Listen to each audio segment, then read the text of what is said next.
अस्सलाम वालेकुम रहमतुल्लाहि वबरकातुहू। कैसे हैं डेयर स्टूडेंट्स? उम्मीद करता हूँ आप सब लोग ठीक ठाक होंगे। डेयर स्टूडेंट्स, अकाउंटिंग के जो शार्ट क्वेश्चन थे वो मैं ऑलरेडी शेयर कर चुका हूँ फर्स्ट ईयर ICOM के। तो इस वीडियो में लॉन्ग क्वेश्चन जो है वो आपको पहले तो बता देता हूँ लॉन्ग क्वेश्चन किन चैप्टर में से आते हैं। सबसे पहले चैप्टर नंबर जो 1 या 2 है, अक्सर बुक्स में तरतीब जो है वो चेंज है। तो अकाउंटिंग इक्वेशन या फिर जर्नल, अगर अकाउंटिंग इक्वेशन आ जाए तो 20 नंबर का आता है, अगर अकेली जर्नल आ जाए 20 नंबर की आती है, अगर दोनों आ जाए तो 10 नंबर के दोनों आ जाते हैं, तो 20 मार्क्स के। ये 2 चैप्टर, ये दोनों या एक इनमें से आएगा तो 20 मार्क्स का। उसके बाद जो है 7th चैप्टर है बैंकिंग रिकंसिलेशन वाला, तो वो भी 20 मार्क्स का। उसके बाद कैपिटल एंड रेवेन्यू एक्सपेंडिचर, वो भी 20 मार्क्स का। अब ये क्वेश्चन जो है इनके जो मोटा मोटा कॉन्सेप्ट है, मेन कॉन्सेप्ट है या फिर जुगाड़ी कॉन्सेप्ट जो है वो मैंने इसी वीडियो में आप लोगों के साथ शेयर करूंगा। तो आप लोग लाजमी एक दफा उसको देख लेना है, कोई बात समझ ना आए तो आप बैक करके फिर सुन लीजिएगा, आपको सब कुछ जो है वो क्लियर होता जाएगा। और आप अगर इस तरीके से, जिस तरीके से मैं बताऊंगा, आपने इस तरह कॉन्सेप्ट क्लियर कर लिए तो आपके 60 मार्क्स जो है इंशाल्लाह वो कंफर्म हो जाएंगे। तो चलते हैं न्यूमेरिकली तौर पर अकाउंटिंग के क्वेश्चन जो है वो करते हैं। तो डियर स्टूडेंट्स, सबसे पहले कैपिटल एंड रेवेन्यू एक्सपेंडिचर वाला चैप्टर है, उसके बारे में थोड़ा सा आपको इंट्रोडक्शन दे के फिर उसका क्वेश्चन जो है वो सॉल्व करने का तरीका बता दूंगा। बहुत ज़बरदस्त जो है तरीका है, जुगाड़ी तरीका है, इंशाल्लाह आपको समझ आ जाएगा। और 20 नंबर का ये क्वेश्चन आता है तो आपके 20 नंबर जो है यहाँ से कन्फर्म हो जाएंगे इंशाल्लाह। तो इसमें ना 2 चीज़ें होती हैं, एक कैपिटल होता है एक्सपेंडिचर, दूसरे रेवेन्यू एक्सपेंडिचर होते हैं। आपको एंट्रीज दी हुई होती हैं तो आपने यही बताना होता है नेचर में जाके ये कैपिटल एक्सपेंडिचर है या रेवेन्यू एक्सपेंडिचर है। तो एंट्रीज मुख्तलिफ किस्म की आती हैं, किस तरह की एंट्रीज जो हैं वो कैपिटल में शुमार होती हैं और किस तरह की एंट्री जो है वो रेवेन्यू में शुमार होती है, तो आपको मैं ये अभी कन्फर्म करके बता दूंगा। सबसे पहले कैपिटल एक्सपेंडिचर में जो एंट्री जो है आती है वो परचेजेज में, अगर हम कोई मशीनरी खरीद रहे हैं या कोई लैंड खरीद रहे हैं या कोई प्लांट खरीद रहे हैं या फिर पेटेंट राइट्स खरीद रहे हैं, मतलब हकूक खरीद रहे हैं, या फिर हम न्यू ऑफिस जो है उसका फर्नीचर खरीद रहे हैं या सामान खरीद रहे हैं, गुडविल अगर हम कोई परचेज कर रहे हैं, कॉपीराइट्स कोई परचेज कर रहे हैं, मोटर जो है परचेज कर रहे हैं, ट्रक न्यू या ओल्ड, मोटर बाइक न्यू या ओल्ड वो परचेज कर रहे हैं, AC जो है वो लगवा रहे हैं, लीज पर कोई चीज़ ले रहे हैं, सेकंड हैंड कोई भी हम कैपिटल जो है वो एसेट ले रहे हैं, जैसे मोटर बाइक, ट्रक वगैरह, मशीनरी, जो भी सेकंड हैंड चीज़ हम ले रहे हैं लेकिन वो कैपिटल है, तो ये तमाम परचेज वाली जो चीज़ें हैं ये कैपिटल में आती हैं। फिर पेड पेमेंट या स्पेंड मनी, मतलब हम किसी फ्राइट पेड कर रहे हैं या फिर कोई कैपिटल एसेट पे हम रेंट पे कर रहे हैं, उसको उठाने का, लेकर जाने का। वेजेस पेड कर रहे हैं इंस्टॉलेशन के लिए, मशीनरी के इंस्टॉलेशन के लिए। न्यू बिल्डिंग जो है उसकी कंस्ट्रक्शन पर खर्चा कर रहे हैं, चाहे वो मजदूरों की सूरत में है या बिल्डिंग की सूरत में है। लीगल एक्सपेंसेस कर रहे हैं, या फिर हम वही बात आ गई newly expensive, carriage paid on capital acid, paid newly second hand acid, repairing और वेजेस, कोई भी हम मतलब नई सेकंड हैंड चीज़ ले रहे हैं और उसकी रिपेयरिंग कर रहे हैं या उस पर वेजेस पे कर रहे हैं तो वो भी कैपिटल पे आएगा। सिर्फ न्यू चीज़ पर रिप्लेसमेंट ऑफ टायर, ट्रक के हम टायर बदलवा रहे हैं, सेल ऑफ कॉपीराइट या सेल फर्नीचर, उसके ऊपर प्रॉफिट हो रहा है। तो ये तमाम वो एंट्री हैं जो कि कैपिटल में शुमार होती हैं। और रेवेन्यू में कौन सी एंट्रियां शुमार होती हैं? अगर हम परचेज गुड्स खरीद रहे हैं तो वो रेवेन्यू में इस्तेमाल होगी, क्योंकि गुड्स जो है वो बार बार हम खरीदते रहते हैं। रॉ मटेरियल, हमारी कोई फैक्ट्री है तो उसका रॉ मटेरियल में कोई भी चीज़ बनाने के लिए रॉ मटेरियल जो है वो हम खरीदते रहते हैं। वार्न आउट पार्ट और मशीनरी का कोई हिस्सा जल जाता है, उसका नया पुर्जा जो हम डलवाते हैं वो भी रेवेन्यू में ही आएगा।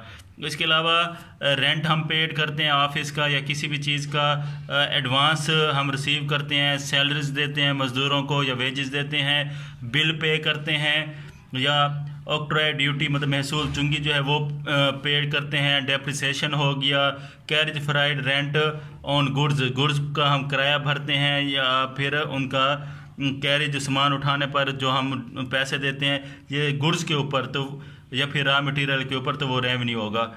एम्प्लॉय एक्सपेंसेस, जो हमारे पास मजदूर काम कर रहे होते हैं उनके ऊपर जो खर्चे होते हैं, उनकी वेजेस होती हैं, वो रेवेन्यू होगी।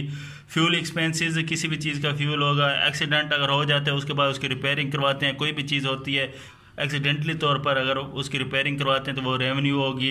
डिस्काउंट देंगे, न्यू यूनिफॉर्म हो गया, परमिट हो गया, या फिर हमारी बिल्डिंग ऑलरेडी बनी हुई है, उसको कलर किया हुआ है, हम दोबारा चाहते हैं उसके ऊपर कलर करें या रिकंस्ट्रक्शन करें, हमें ज़रूरत नहीं है, तो ये भी रेवेन्यू में होगा। अब बात ये आती है कि कैपिटल और रेवेन्यू होते क्या हैं। तो आप इसकी सिंपल मिसाल ये ले सकते हैं कि अगर हम साल के अंदर कोई चीज़ जो है उसके ऊपर दोबारा हमें ख़र्चा करना पड़ जाता है तो रेवेन्यू है। अगर कोई एसेट ऐसा है जिसके ऊपर हम मतलब पूरा साल कम से कम 1 साल जो है वो खर्चा नहीं करते और 1 साल तक वो चीज़ हमें फ़ायदा दे सकती है, कम से कम, ज़्यादा दे जाए तो बेहतर, कम से कम 1 साल तक हमें फ़ायदा जो चीज़ दे सकती है, तो हमारा कैपिटल होता है। तो अब कैपिटल एक्सपेंडिचर कौन से होते हैं? वो होते हैं जिनके ऊपर हमें 1 साल से कम 1 साल तक खर्चा ना करना पड़े, और रेवेन्यू वो एक्सपेंडिचर होते हैं जिनके ऊपर हमें हर 2 दिन बाद या हफ्ते बाद या महीने बाद, साल में कई दफ़ा खर्चा करना पड़े, तो वो रेवेन्यू एक्सपेंडिचर होते हैं। हम एक क्वेश्चन करके इसकी एग्जांपल जो है वो लेंगे। तो यहाँ पर एक क्वेश्चन है जिसमें आप लोग जो है देख सकते हैं कि पहले हमें दिया हुआ है कि purchase goods from Aamir. Purchase goods मैं अभी आपको बता चुका हूँ कि परचेज गुड्स वाली जो एंट्री होती है वो हमारे पास यहाँ पर नंबर दिया हुआ है 1। तो जो परचेज गुड्स वाली एंट्री होगी वो हमारे पास रेवेन्यू एक्सपेंडिचर होगी, तो हम लिख देंगे रेवेन्यू एक्सपेंडिचर नेचर में। अच्छा, फिर यहाँ पे ना रीज़न लिखने में बच्चों को मसला होता है, तो मैं कहता हूँ कि आप रीज़न में क्या लिखें, सिर्फ बिकॉज लगा दें आगे। बिकॉज लगाने के बाद आगे जो आपकी एंट्री दी हुई होगी परचेज गुड्स फ्राम आमिर, आगे आप वही एंट्री लिख दें, purchase because purchase goods from Aamir. तो ये आपकी पहली एंट्री हो गई। तो दूसरी एंट्री है कि carriage paid on purchase of goods खरीदे उनके ऊपर, अगर मशीनरी होती या कोई कैपिटल एसेट होती वो खरीदते और उसके ऊपर कैरेज पेड करना पड़ता, तो वो हमारा क्या होता, वो हमारा कैपिटल होता। लेकिन यहाँ पे गुड्स पे हम पे कर रहे हैं, तो गुड्स जो होगा वो भी रेवेन्यू में ही शुमार होगा, जो गुड्स पर हम खर्चा करेंगे। तो एक्सपेंडिचर जो होगा ये रेवेन्यू एक्सपेंडिचर होगा। तो इसकी हम एंट्री इस तरह लिखेंगे, मतलब carried paid on purchase goods, ये जो था एंट्री थी, आगे हमने बिकॉज लिख दिया है तो वो रीज़न बन गई। तो सिंपल सा ये है। हम अब नीचे से एक लेते हैं कॉस्ट ऑफ बिल्डिंग। तो ये अब देखें कॉस्ट ऑफ बिल्डिंग, हम बिल्डिंग जो है एक दफ़ा तमीर करेंगे, बार बार तो तमीर नहीं करेंगे, इसलिए बिल्डिंग जो होगी वो हमारे जो है एसेट में आ जाएगी। तो एसेट कैपिटल होगा ये वाला बिल्डिंग का, तो हम लिखेंगे कैपिटल एक्सपेंडिचर। ये मैंने ये वाली एंट्री उठाई है ताकि आपके पास दोनों तरह की एंट्रियां हों। अब एंट्री थी कॉस्ट ऑफ बिल्डिंग, हम लिखेंगे बिकॉज कॉस्ट ऑफ बिल्डिंग। तो बच्चों को अक्सर रीज़न लिखने में मसला होता है, तो ये सिंपल सा रीज़न का तरीका है लिखने का। नेक्स्ट है परचेज प्लांट, ये भी कैपिटल होगा। कॉस्ट ऑफ गुडविल, ये भी कैपिटल होगा क्योंकि गुडविल हम एक दफ़ा वो करेंगे। परचेज फिक्सचर, वैसे फर्नीचर था तो परचेज फर्नीचर, ये भी हमारे पास कैपिटल होगा। परचेज पेटेंट राइट्स, जो हकूक़ खरीदते हैं अपनी कंपनी के लिए कि कोई और जो है वो हमारा नेम इस्तेमाल ना कर सके, तो वो भी सालों साल चलता है, तो वो भी कैपिटल होगा। सही है ना। तो मतलब कैपिटल और रेवेन्यू आप लोगों को मैं फिर बता देता हूँ यहाँ पर कि आप लोग जो हैं कैपिटल वो एक्सपेंडिचर होते हैं जिनके ऊपर हम कम से कम 1 साल तक जो है वो ख़र्चा नहीं करते, या फिर वो हमारे डिज़ायर नहीं होते, वो हमारे लिए ज़रूरी होते हैं बिज़नेस के लिए, और एक ही दफ़ा उनके ऊपर ख़र्चा करते हैं। रेवेन्यू जो होते हैं वो हमारी डिज़ायर्स भी होती हैं, ख्वाहिशात के ऊपर भी, मतलब अगर हम कोई ख़र्चा करते हैं तो वो रेवेन्यू होता है, या फिर गुड्स के ऊपर किसी तरह का भी गुड्स के ऊपर ख़र्चा होता है तो वो भी रेवेन्यू होता है। रॉ मटेरियल या फिर रिपेयरिंग हो गई या फ्यूल हो गया, जो कि हम साल में कई बार ख़र्चा जिनका हो सकता है या होता है, तो ऐसे ऐसे जो है वो रेवेन्यू होते हैं और उन पर जो ख़र्चा होता है वो रेवेन्यू एक्सपेंडिचर होता है। तो उम्मीद करता हूँ आपको ये कंसेप्ट जो है वो थोड़ा सा क्लियर हो गया होगा। तो हम मूव करते हैं नेक्स्ट चैप्टर की जानिब। उसके बाद चैप्टर नंबर 7 है। इसमें भी आपको कुछ एंट्री जो है वो याद रखनी पड़ेंगी। अगर आपने वो एंट्री याद रख ली तो आपका चैप्टर नंबर 7 20 नंबर का सवाल ये भी पक्का हो जाएगा। इसमें सवाल जो है वो 2 टाइप्स के होते हैं। पहला टाइप का आपको नज़र आ रहा होगा बैंकिंग रिकन्सिलेशन में। पहला है कि कुछ सवाल ऐसे होते हैं जो simple balance as per cash book से शुरू होते हैं, तो सिंपल शुरू हो जाए balance as per cash book से, या फिर आगे डेबिट लिखा हुआ हो, या फिर बैलेंस एज पर पासबुक लिखा हुआ आगे डेबिट लिखा हुआ हो। तो ये इस तरह का अगर सवाल की इबारत हो, सवाल में स्टार्ट में ये चीज़ लिखी हुई हो, इन दोनों में से कोई भी चीज़ लिखी हुई हो, तो आप जो एंट्रियां हैं, जो ऐड की एंट्रियां और लेस की एंट्रियां इसी तरह ही लिखेंगे। तो फॉर एग्जांपल आपके पास सवाल आ जाता है जो कि balance as per cash book या balance as per cash book debit से शुरू होता है, या फिर वो सवाल जो है balance as per passbook debit से शुरू होता है। तो उसमें हम एंट्रियां जो है वो इस तरह लिखेंगे। एंट्रियां किस तरह पता चलेंगी वो भी आपको मैं भी बताता हूँ। तो अगर इस तरह सवाल आ गया तो आपने ऊपर इसी तरह लिखना है, फिर आपने ऐड में लिखना है। तो अगर इनमें से कोई भी एंट्री हुई तो वो आप ऐड में लिखेंगे कि cheque issue but not presented in bank interest credit by bank, bank interest दे देता है आपको, dividend credit by bank, deposit directed profit credit by bank या पेड बाय बैंक। और लेस में कौन सी एंट्री लिखेंगे कि uncredit cheque, uncollected cheque, bank charges, wrongly debit by bank, dishonoured cheque मतलब जो रिजेक्ट हो जाए, interest charge by bank, interest on overdraft, over added bye bank. और ये सवाल जब ख़त्म हो जाएगा balance as per cash book से सवाल शुरू होगा, तो हम बैलेंस एज पर पासबुक पे वो सवाल जो है वो ख़त्म करेंगे। अगर सवाल जो है वो balance as per passbook debit से शुरू होगा तो हम सवाल का एंड जो है वो करेंगे balance as per cash book credit, मतलब हम जो है वो उलट कर देंगे उसके। तो इसी तरह balance as per cash book credit में आ जाए, बैलेंस एज पासबुक सिंपल आ जाए या क्रेडिट में आ जाए, तो हम यही जो एंट्रियां होंगी यहाँ पे जो ऐड वाली एंट्रियां होंगी वो फिर हम लेस में लिखेंगे, जो लेस वाली एंट्रियां होंगी वो ऐड में लिखेंगे। मतलब अगर ये वाली एंट्रीज आ जाएँ तो हम सवाल जो है इसी तरह लिखेंगे, अगर ये वाली एंट्रीज आ जाए तो हम सवाल में लेस और ऐड की एंट्रियों को चेंज कर देंगे, लेस वाली ऐड में चली जाएंगी, ऐड वाली लेस में चली जाएंगी। अब मैं आपको सिंपली एक मतलब एग्जाम्पल देता हूँ। फॉर एग्जाम्पल एक होती है हमारे पास पासबुक और दूसरी होती है हमारे पास कैश बुक। अब कैश बुक जो होती है वो कस्टमर के पास होती है, जिसका अकाउंट बना हुआ होता है बैंक में, उसके पास कैश बुक होती है। पासबुक जो होती है वो बैंक को रिप्रेजेंट करती है, वो बैंक वालों के पास होती है। तो कैश बुक में फॉर एग्जांपल हमारे 200 रुपीस हैं, पासबुक जो बैंक में भी हमारे पास 200 रुपीस होंगे। तो मैं खुद की एग्जांपल देता हूं कि मैं चेक इशू करता हूं, किसी को मैंने पैसे देने होते हैं तो मैं चेक इशू कर देता हूं कि फॉर एग्जांपल मैंने उसको 100 रुपीस देने हैं। तो मैं क्या करूंगा, उसको माइनस कर दूंगा, तो वो 100 रुपीस जो है वो माइनस हो जाएंगे, बाकी मैं अपनी कैश बुक में 100 रुपीस जो है इंदराज कर दूंगा। वो शख्स जो है जिसको मैंने पैसे चेक काट के देता हूँ वो जाता है बैंक में, मेरी तरफ से चेक इशू हो गया, लेकिन जब वो बैंक में जाता है तो बैंक वो चेक नहीं लेता, तो मतलब वो चेक जो है वो प्रेजेंट नहीं होता बैंक में। तो वो बंदा दोबारा आके मुझे चेक वापस कर देता है कि आपका चेक जो है वो बैंक वालों ने नहीं लिया।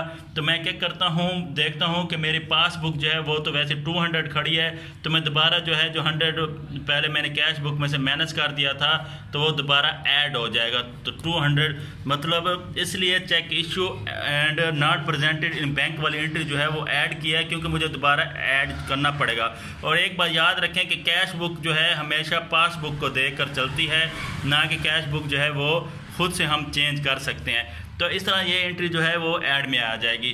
अब बैंक जो है मेरा बैंक में फिर वही बात, कैश बुक 200 है, बैंक में भी 200 है पासबुक।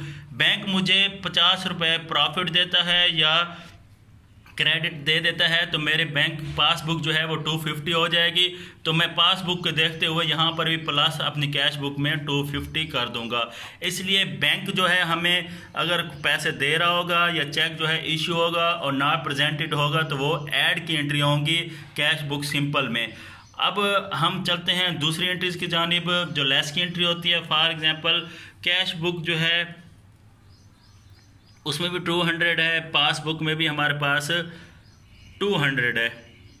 अब बैंक क्या करता है, सबसे पहले बैंक चार्जेस कर लेता है, 50 रुपये जो है बैंक चार्ज निकाल लेता है, तो हमारे अकाउंट में 150 बच जाता है। तो हमें पासबुक को देखते हुए उधर से भी 50 माइनस करना पड़ता है। तो अब ये हमने जो माइनस किया है इसलिए ये हमारी क्या है, ये हमारी लेस की एंट्री है।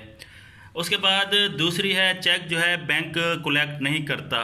फॉर एग्जांपल हम बैंक में डिपॉजिट करवाने जाते हैं, कि हमारे बैंक में 200 रुपीज़ पड़े हैं, तो हम कहते हैं 200 हम और प्लस करते हैं, 200 पहले थे तो हमारे बैंक में 400 रुपये हो जाएंगे। तो हम क्या करते हैं, जाते हैं बैंक में, तो बैंक वाले को खुद से तो हमने आइडिया लगा लिया कि हमारे 400 अब बैंक में हो जाएंगे, लेकिन बैंक जो है वो चेक कलेक्ट नहीं करता, क्रेडिट नहीं करता, हमें वापस कर देता है। तो हमने जो खुद से आइडिया लगाया वो होता है, वहाँ पे वो रिमेन वही 200 रहते हैं। तो हम जब घर वापसी आते हैं तो हम दोबारा जो है 200 हमें माइनस करना पड़ जाता है पासबुक को इक्वल करने के लिए। तो ये 200 दोबारा हमें लेस करना पड़ेगा, माइनस करना पड़ेगा, इसलिए ये लेस की एंट्री होगी। तो मतलब अब मैंने आपको पहले भी समझाया था कि अगर चेक जो है वो इशू हो जाए और नॉट प्रेजेंटेड हो, या बैंक जो है हमें इंटरेस्ट दे दे, या फिर कोई किसी और सूरत में पैसे दे दे, तो ये दो एंट्रियां जो होंगी वो ऐड की होंगी, और बैंक चार्जेस और अनकलेक्टेड या फिर अनक्रेडिटेड चेक जो होगा, ये दो एंट्रियां जो होंगी ये लेस की होंगी। ये ऐड की एंट्री दो, ये लेस की दो एंट्रियां। किस सूरत में, जब हमारे पास सवाल जो है वो सिंपल शुरू होगा balance as per cash book से या balance as per passbook debit से, तो हम क्या करेंगे, ये दो हमारे पास ऐड की एंट्री होंगी और ये दो हमारे पास लेस की एंट्री होंगी, क्योंकि ज़्यादातर ये एंट्रियां जो हैं वो क्वेश्चन में यूज़ होती हैं। अगर सवाल जो है यहाँ से शुरू होगा कैश बुक क्रेडिट से, पासबुक डेबिट से, क्रेडिट से, तो हमारे पास ये एंट्रियां जो हैं वो उलट हो जाएंगी। फिर हम जो है ये वाली एंट्रियां जो है लेस में लिखेंगे और ये वाली एंट्रियां जो है वो ऐड में लिखेंगे। तो हम एक सवाल करके दोनों का, एक ऐड वाला और एक लेस वाला, वो मैं आपको क्लियर कर देता हूँ टॉपिक। तो हम एक एग्जाम्पल जो है, एग्जाम्पल की मदद से ना ये करते हैं ताकि आपको क्लियर समझ आ जाए। अब यहाँ पे सवाल जो है ये शुरू हो रहा है स्टेटमेंट। अब यहाँ पे हमें सवाल दिया हुआ है कि balance as per cash book, अगर कैश बुक सिंपल दी हुई हो या डेबिट दी हुई हो तो एक ही बात है, पासबुक डेबिट दी हो तब भी एक ही बात है। तो ये सीधा सीधा सवाल है। इसमें हमें balance as per cash book 3000 जो है वो दिया हुआ है, तो हम इसको इस तरह लिखेंगे, यहाँ पर ये इस तरह खाका बना लेंगे। तो यहाँ पर लिखेंगे balance as per cash book debit, ठीक है, सिंपल हो या डेबिट हो, कैश बुक एक ही बात है। कितना है 3000, या हमारे पास 3000 जो है वो आ गया। उसके बाद नेक्स्ट एंट्री है cheque issue but not paid by bank. Cheque issue हुआ है लेकिन बैंक ने वो नहीं लिया, तो हम यहाँ पे लिखेंगे नॉट पेड बाय बैंक। यहाँ पे चेक लिख दें, बेशक आपकी मर्ज़ी है, मतलब अनप्रेजेंटेड चेक भी आप लिख सकते हैं, cheque issue but not presented ये भी लिख सकते हैं, वो आपकी मर्ज़ी है। तो ये कितना है, ये है 400। तो ये ऐड की एंट्री है, तो हम इसको यहाँ पर 400 लिख देंगे। उसके बाद नेक्स्ट एंट्री है चेक डिपॉजिट। चेक मतलब हम डिपॉजिट करवाने गए हैं, जमा करवाने गए हैं रकम, पैसे, बट बैंक ने जो है वो कलेक्ट नहीं किए। तो कितने हैं ये 250 रुपीज़। तो अब बैंक जो है जो चेक कलेक्ट नहीं करता तो लेस की एंट्री होती है, अभी मैं आपको बता चुका हूँ। तो हम इसको लिखेंगे अनकलेक्टेड चेक। तो ये आ गया 250, इसको लेस में लिख देंगे। नेक्स्ट एंट्री है हमारे पास interest credited by bank but not enter in cash book, कि बैंक ने हमें पैसे दे रहे हैं, इंटरेस्ट दे रहे हैं, लेकिन वो जो है जमा नहीं हुए कैश बुक में। तो मतलब बैंक जब हमें खुद पैसे देगा, काटेगा नहीं, जब बैंक हमें पैसे देगा तो वो ऐड की एंट्री होगी। तो हम यहाँ पे लिखेंगे इंटरेस्ट बाय बैंक। कितना है, ये है 130 रुपीज़। सॉरी, यहाँ पे एंट्री में थोड़ी सी मिस्टेक हुई है, वो ये हुई है कि हमारे पास जो बैंक क्रेडिट है वो है 250 रुपीज़ और जो अनकलेक्टेड चेक था वो था 1500 रुपीज़। तो हम वैल्यूज़ लिखने में थोड़ी मिस्टेक हुई है ऊपर नीचे, तो इसको आप देख लीजिएगा। तो नेक्स्ट लास्ट एंट्री जो है वो है हमारे पास bank charge debit by bank but not recorded in cash book, कि बैंक ने चार्जेस लिए हैं तो ये लेस की एंट्री होगी। Bank charges 130 rupees. इसको हम इधर भी लिख सकते हैं, इधर भी लिख सकते हैं, मतलब अंदर भी लिख सकते हैं, बाहर भी लिख सकते हैं। अब हम क्या करेंगे, अब ऐड की एंट्री है ये 3000 और 400 और 250 को हम ऐड करेंगे, तो ये हो जाएगा हमारे पास 3650। अब 3650 में से हम इसको भी लेस कर देंगे, इसको भी लेस कर देंगे, मतलब 3650 में से हम 1500 को माइनस कर देंगे, 130 को भी माइनस कर देंगे, तो हमारे पास आंसर आएगा 2020। यहाँ पे सवाल जो है वो कैश बुक से शुरू हो रहा था, तो यहाँ पे हम लिखेंगे balance as per passbook credit, उलट मतलब। तो ये हमारा सवाल था सिंपल, मतलब चेक नॉट प्रेजेंट की एंट्री थी, इंटरेस्ट बाय बैंक, बैंक ने इंटरेस्ट दिया था, अनकलेक्टेड चेक की एंट्री थी और बैंक चार्जेस की एंट्री थी। 2 एंट्रियाँ जो थी वो लेस की थी, 2 एंट्रियाँ जो थी वो ऐड की थी। अब मैं इसी सवाल को लेके चलूँगा दूसरी साइड पे, मतलब अगर सवाल जो है वो शुरू होता है यहाँ से balance as per passbook credit से, तो हमारा ये सवाल जो है वो ख़त्म होगा balance as per cash book debit से। तो अब यहाँ पे जो ऐड की एंट्रियाँ थी वो हम लेस में लिखेंगे,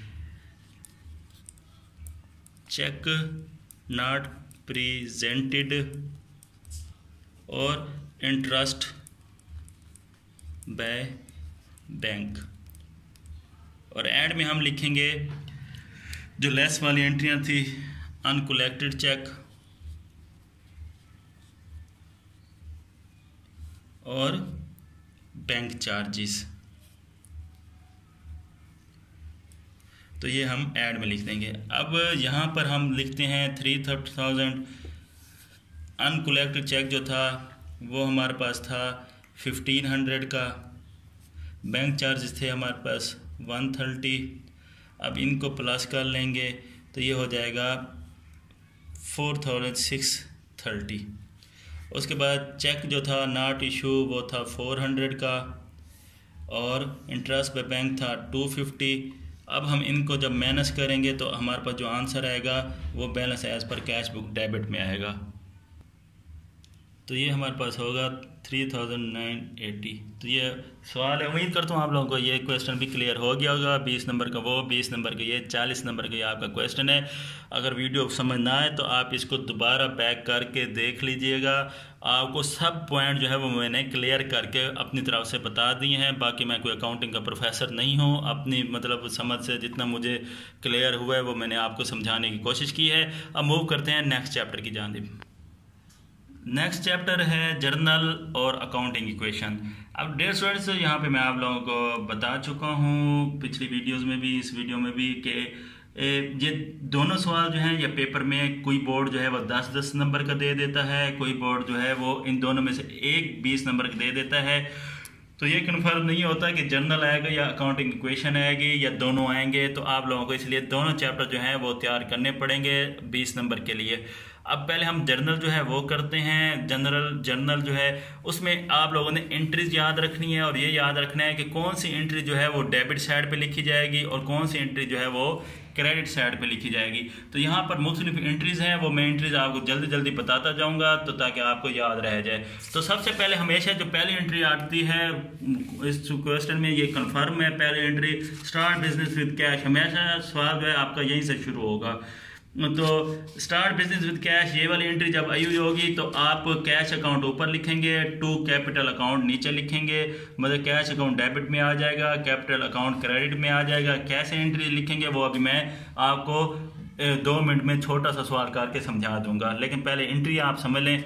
उसके बाद स्टार्ट बिजनेस विद कैश भी आ जाता है, साथ आ जाता है एंड मशीनरी या एंड बिल्डिंग या कुछ भी आ जाता है, कोई ना कोई एसेट आ जाता है।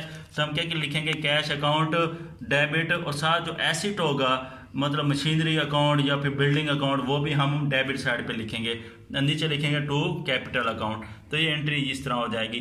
फिर अगर हम कोई चीज़ खरीद रहे हैं, परचेज गुड्स फॉर कैश, पैसों के साथ हम चीज़ खरीद रहे हैं, तो परचेज अकाउंट, गुड्स अकाउंट कभी भी नहीं बनता, परचेज अकाउंट ही आएगा। परचेज अकाउंट ऊपर डेबिट और नीचे टू कैश अकाउंट क्रेडिट।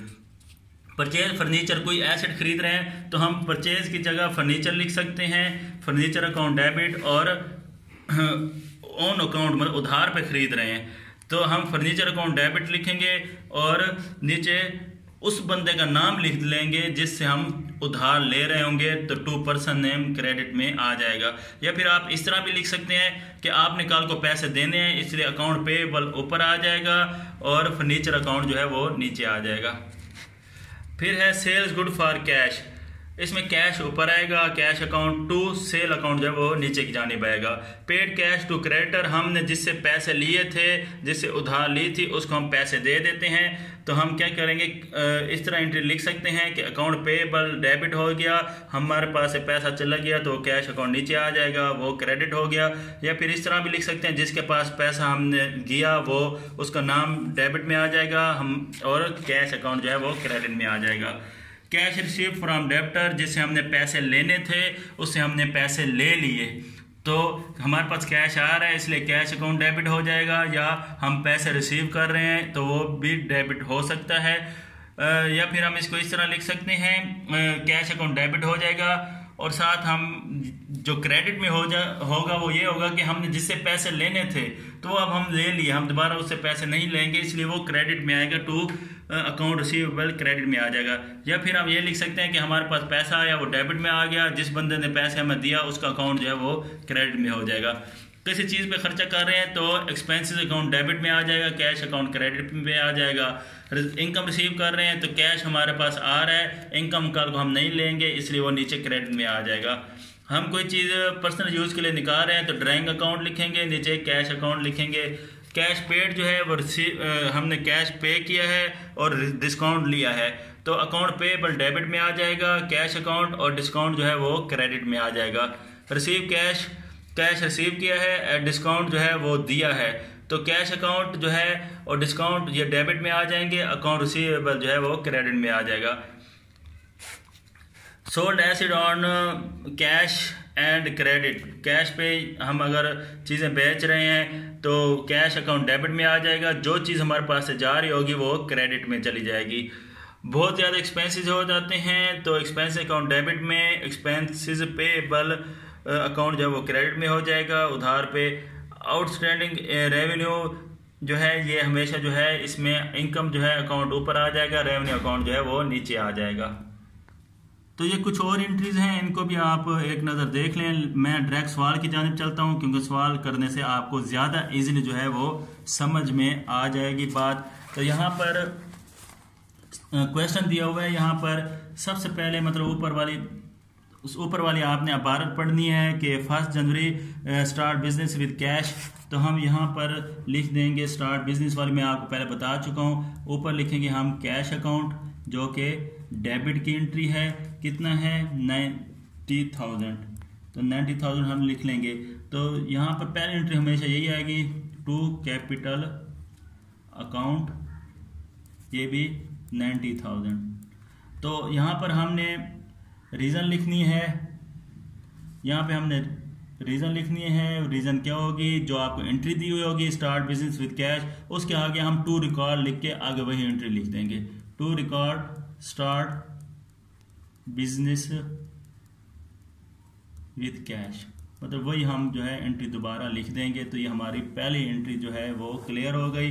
ये था एंट्री 1 जून की, जनवरी की सॉरी, तो हम 1 जनवरी लिख देंगे, ये हमारे पास। सेकंड है परचेज बिल्डिंग, सेकंड एंट्री। तो सेकंड एंट्री जो परचेज बिल्डिंग है, सेकंड एंट्री हमारे पास है परचेज बिल्डिंग फॉर कैश, हम कैश पे बिल्डिंग खरीद रहे हैं। तो यहाँ पर हम जो परचेज अकाउंट या फिर बिल्डिंग अकाउंट दोनों लिख सकते हैं, परचेज अकाउंट या फिर बिल्डिंग अकाउंट, यह हमारा ऊपर आ जाएगा। नीचे हमारे पास क्योंकि कैश पे खरीद रहे हैं, कैश टू कैश अकाउंट नीचे आ जाएगा। कितने की, 8,000 की। यहाँ पे लिख देंगे to record purchase building. Next entry है हमारे पास परचेज गुड्स फॉर कैश। तो ये गुड्स वाली हमेशा हम परचेज ही लिखेंगे, परचेज गुड्स हम नहीं लिख सकते। Purchase account to cash account, नकद खरीद रहे हैं तो टू कैश अकाउंट। तो कितने की खरीद रहे हैं, 4000 इधर और 4000 इधर। तो यहाँ पे लिख देंगे टू रिकॉर्ड परचेज गुड्स आ जाएगा। तो नेक्स्ट एंट्री है हमारे पास, मैं खुद से लिख देता हूँ कि sold furniture on credit to Fahad. Fahad को हमने फर्नीचर बेच रहे हैं कितने का, 9000 का उधार पे। तो यहाँ पर अब हम दो एंट्रियाँ लिख सकते हैं, मतलब डेट है 21 की, कोई भी डेट मैं मतलब अपने अंदाजे से लिख रहा हूँ कि हम उधार पे फर्नीचर बेच रहे हैं। तो यहाँ पर हम अकाउंट रिसीवेबल भी लिख सकते हैं या फिर हम फर्नीचर भी लिख सकते हैं, सेल फर्नीचर अकाउंट भी लिख सकते हैं। लेकिन मैं यहाँ पे अकाउंट रिसीवेबल लिखूंगा कि कल को हमने पैसे रिसीव करने हैं और यहाँ से हमारे पास फर्नीचर जा रहा है। तो यहाँ पे हम लिखेंगे टू फर्नीचर अकाउंट। तो कितने का जा रहा है, यहाँ पे लिख देंगे टू रिकॉर्ड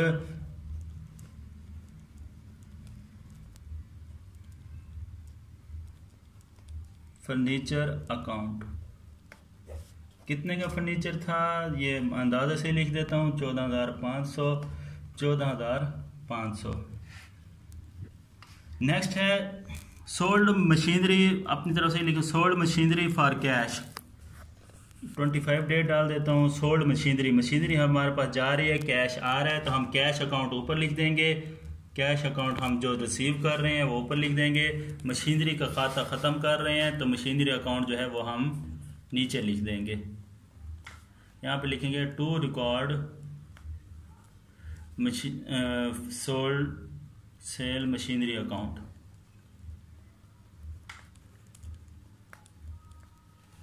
तो ये 9000 लिख देता हूँ, यहाँ पर भी 9000 लिख देता हूँ। तो डियर स्टूडेंट्स, ये कुछ एंट्रीज हैं जर्नल की। सीधा सीधी बात है कि आप लोगों ने जो चीज़ जो है आप लोगों के हाथ से निकल रही होगी तो वो चीज़ जो है उसको आप नीचे टू में लिखेंगे और जो चीज़ आप रिसीव कर रहे होंगे या आपके हाथ में आ रही होगी उसको आप ऊपर वाली साइड, डेबिट वाली साइड है उसको आप ऊपर लिख देंगे। ये मेरा अपना ही कॉन्सेप्ट है, तो आप आपको जस्ट समझाने के लिए कॉन्सेप्ट दिया है कि जो चीज़ आप रिसीव कर रहे होंगे या आप परचेज कर रहे होंगे या आपके पास आ रही होगी या कल को आपके पास आनी होगी तो वो आप हमेशा ऊपर डेबिट वाली साइड पे लिखते जाएंगे।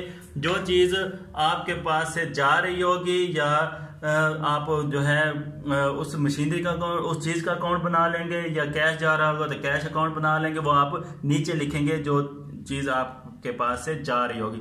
तो ये सिंपल सा जनरल कॉन्सेप्ट है। नीचे आपने टू रिकॉर्ड लिख के वही आपने एंट्री लिख देनी है। आपने इसका खाका इसी तरह बना लेना है जिस तरह बना हुआ है। तो ये मतलब सिंपल जनरल का सवाल था जो कि 20 नंबर का भी आ सकता है और 10 नंबर का भी आ सकता है। तो जब ये सवाल ख़त्म हो जाए तो यहाँ पर आपने एंट्रीज जो हैं, दोनों तरफ वाली एंट्रीज जो हैं उनको आपने कैलकुलेट कर लेना है। कैलकुलेट करने के बाद जो भी आंसर होगा मतलब इनको टोटल और इधर का टोटल, दोनों का टोटल आपने यहाँ पे कर लेना है और दोनों का टोटल जो है वो इक्वल आना चाहिए और आएगा भी इक्वल, क्योंकि एंट्रीज जो है दोनों तरफ सेम चल रही होती है। तो यहाँ पर आपने एंड में टोटल जो है वो लाजमी करना है। तो ये आपका मतलब अकाउंटिंग का जर्नल का सवाल जो है वो कंप्लीट हो गया। अब हम मूव करते हैं नेक्स्ट अकाउंटिंग इक्वेशन की जानिब। तो हमारे पास अब लास्ट चैप्टर जो है वो है अकाउंटिंग इक्वेशन। अकाउंटिंग इक्वेशन क्या होती है? अकाउंटिंग इक्वेशन होती है asset is equal to liabilities plus owner equity या इक्विटी। अब हमने मतलब एसेट्स को इन दोनों को इक्वल करना होता है क्वेश्चन न्यूमेरिकली, वो भी समझाता हूँ आपको। पहले मैं आपको बता देता हूँ कि एसेट्स में कौन कौन सी चीज़ें होती हैं। एसेट्स में कैश होता है, furniture, goods, machinery, building, equipment, या फिर हमने किसी से पैसे लेने हों तो ये तमाम चीज़ें जो हैं जो हमारा सरमाया होता है, जो हमारी मलकियत होती हैं, वो तमाम चीज़ें जो हैं वो एसेट्स होती हैं। लायबिलिटीज़ जो होती हैं वो वाजिब अदायगी होती हैं जो हमने हर सूरत जो है वो अदा करनी होती हैं, जिसमें अकाउंट पेएबल मतलब हमने किसी से कर्जा लिया है और कल को वो पैसे वापस करने हैं, बिल पे करना है, रेंट भरना है या फिर सैलरीज वगैरह देनी है, तो ये हमने हर सूरत ये काम करने होते हैं। तो ये फिर हमारे पास लायबिलिटीज़ होती हैं। इक्विटी क्या होती है? इक्विटी होती है असल में कैपिटल, जो हमारा मतलब टोटल कैपिटल होता है। अब इक्विटी जो है इसको न्यूमेरिकल तौर पर कब छेड़ते हैं? कैपिटल वैसे जो सेम कैश हम सवाल शुरू करते हैं वही चलता आता है। इक्विटी को हम तब छेड़ते हैं जब हमें प्रॉफिट होता है, या फिर जब हमें लॉस होता है या फिर हम पर्सनल यूज़ के लिए पैसे निकालते हैं, तब हम क्या करते हैं, इक्विटी को यूज़ करते हैं। प्रॉफिट अगर हमें हो जाए तो हम कैश में भी प्लस कर देंगे, इक्विटी में भी प्लस कर देंगे। लॉस हो जाए हमें तो हम इक्विटी में से भी माइनस कर देंगे और कैश में से भी माइनस कर देंगे। अगर हम कोई चीज़ पर्सनल यूज़ के लिए इस्तेमाल कर रहे हैं तो उसको भी इक्विटी में से माइनस करेंगे और कैश में से भी माइनस करेंगे। किस तरह, वो मैं आपको न्यूमेरिकली समझाता हूँ। तो इसमें हमें क्वेश्चन दिया हुआ है, मैं कुछ एंट्रीज जो हैं उनको आपको समझाऊंगा। तो पहली एंट्री जो है हमेशा यही आती है, स्टार्ट बिजनेस विद कैश। तो ये हमारे पास हमेशा जो है पहली एंट्री होती है, start business with cash 2 lakh. तो अब हम इसको किस तरह लिखेंगे, ये डेट है 1 जनवरी 2015, एस जनवरी 2015। तो हम यहाँ से लिखेंगे कैश, मतलब हमारे पास कैश कितना है, कैश है हमारे पास 2 लाख का, 2 लाख का हमारे पास जो है वो कैश है। तो इधर जो है हम ये हमारे पास जो है 2 लाख का जो कैश है, तो इसके बाद हम 2 लाख इधर भी ऐड कर देंगे। तो ये यहाँ पे यहाँ पे हम ऊपर कैपिटल लिखेंगे, फिर हम ऐड करेंगे, कैपिटल लिख के नीचे 2 लाख ऐड कर देंगे। तो ये हमारी हमेशा आपके सवाल की पहली एंट्री यही होगी। और आपको अकाउंटिंग में एंट्रीज के नंबर मिलते हैं, क्वेश्चन के नंबर नहीं मिलते। एंट्रीज आपकी ठीक होती जाएंगी, उस एंट्री का आपको नंबर मिलता जाएगा। 10 एंट्रीज हैं तो 2 नंबर की 1 एंट्री होगी, 5 एंट्रीज हैं तो 4 नंबर की 1 एंट्री होगी। तो नेक्स्ट है परचेज फर्नीचर फॉर कैश। यहाँ पर हम लिखेंगे फर्नीचर, क्योंकि हमारा एसिड है। ये कब की बात है, ये 3 जनवरी की बात है। हमने फर्नीचर परचेज किया 3 जनवरी के सामने ही हम फर्नीचर के नीचे लिखेंगे 5000। अब 5000 का जो हमारे पास फर्नीचर था वो प्लस हो गया, कैश में से 5000 जो है वो माइनस हो जाएगा, क्योंकि हम फर्नीचर हमारे पास आ रहा है, कैश जा रहा है। तो कैश जो हमारे पास बचेगा वो 1,95,000 बच जाएगा, और साथ हमारे पास 5000 जो है वो फर्नीचर का आ जाएगा, और उसके बाद ये 2 लाख कैपिटल जो है ये वैसे का वैसा आ जाएगा। नेक्स्ट एंट्री जो है वो यही है कि परचेज मशीनरी ऑन अकाउंट। हम मतलब मैं जल्दी से कर रहा हूँ, कुछ एंट्रीज मैं खुद स्किप कर रहा हूँ ताकि आपको जो मेन एंट्रीज हैं वो समझ आ जाए। परचेज मशीनरी ऑन अकाउंट, हम उधार पे मशीनरी ख़रीद रहे हैं, मतलब यहाँ पे हमारे पास मशीनरी जो है वो तो हमारे एसिड में ऐड हो जाएगी। तो हम यहाँ पर कब ख़रीद रहे हैं, हम 12 जनवरी को ख़रीद रहे हैं, तो 12 जनवरी। तो यहाँ पर हम मशीनरी के ही सामने जो है हम लिख देंगे 20,000।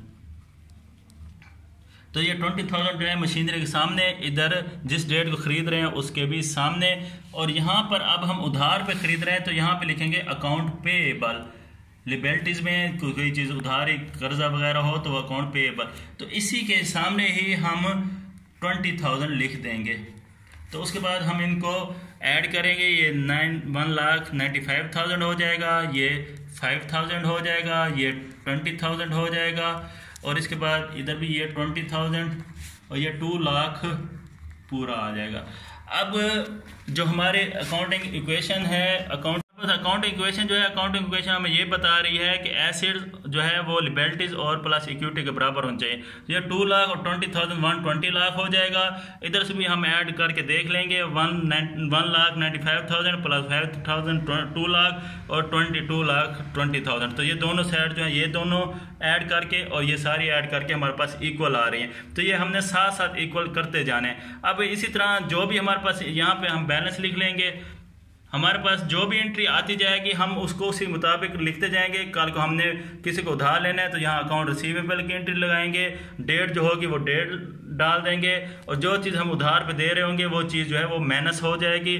तो साथ साथ फिर जो है वो बैलेंस हम उसको करते जाएंगे। तो इस तरह ये अकाउंटिंग इक्वेशन जो है बहुत ईजी क्वेश्चन है, इनको आप प्रैक्टिस कर लीजिएगा। तो डियर स्टूडेंट्स, यहाँ पे एक सवाल जो है वो मैं आपको मतलब ऐसे ही सरसरी सा बता देता हूँ, समझा देता हूँ।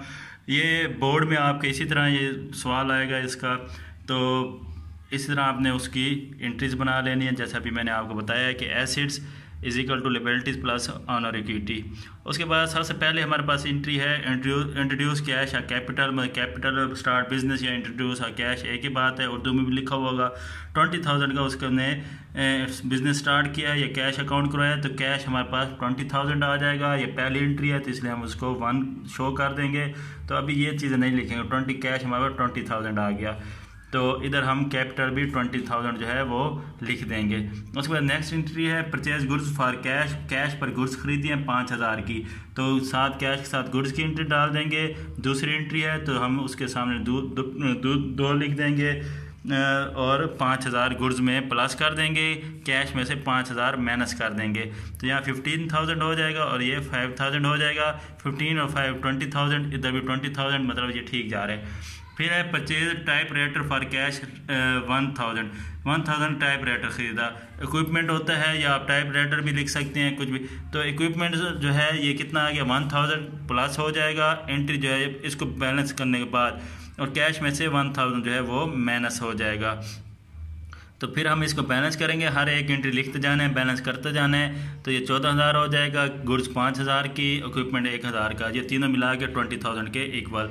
नेक्स्ट एंट्री है कि गुड कॉस्टिंग रेस 1,400 सोल्ड टू जैन फॉर 1,800, मतलब हमारे पास चीज़ें जो थी उनकी असल कीमत जो थी वो 1,400 रुपये थी, जबकि हमने वो जैन को 1,800 की उधार पे बेच दी हैं।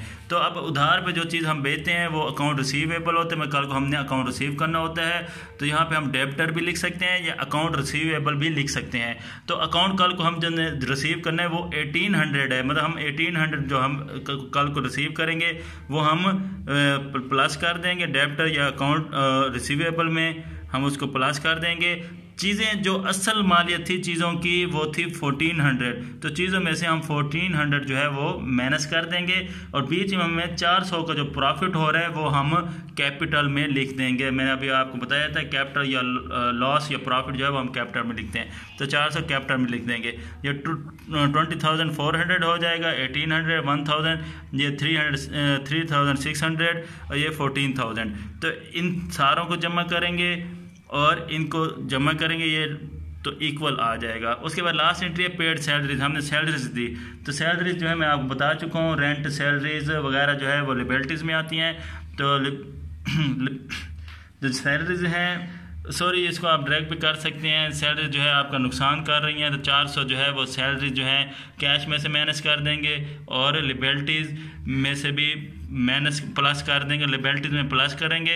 अगर आप डायरेक्ट करना चाहते हैं तो फिर ऑनर इक्विटी में माइनस कर देंगे, तो ये 20,000 हो जाएगा। दोबारा इन सारों को जमा करेंगे, ये भी 20,000 होगा। लास्ट में आपने इन सारों को जमा करने के बाद यहाँ पे जो जितनी भी आपकी एंट्रीज होंगी उनको जमा कर लेंगे और 20,000 जितना आ रहा होगा आंसर वो लिख देंगे, इज इक्वल टू इस साइड वाला जो आंसर होगा वो आप लिख देंगे 20,000। तो अगर ये आंसर आपको इक्वल आ जाए तो आपने मतलब सवाल जो है वो ठीक किया है, अगर आंसर ठीक ना है तो आपने सवाल में कहीं ना कहीं गलती की होगी।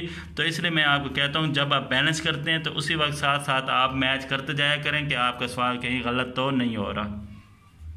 तो ये था अकाउंटिंग का गैस भी कह लें, मोटा कॉन्सेप्ट देना था वो भी आपको देने की कोशिश की है।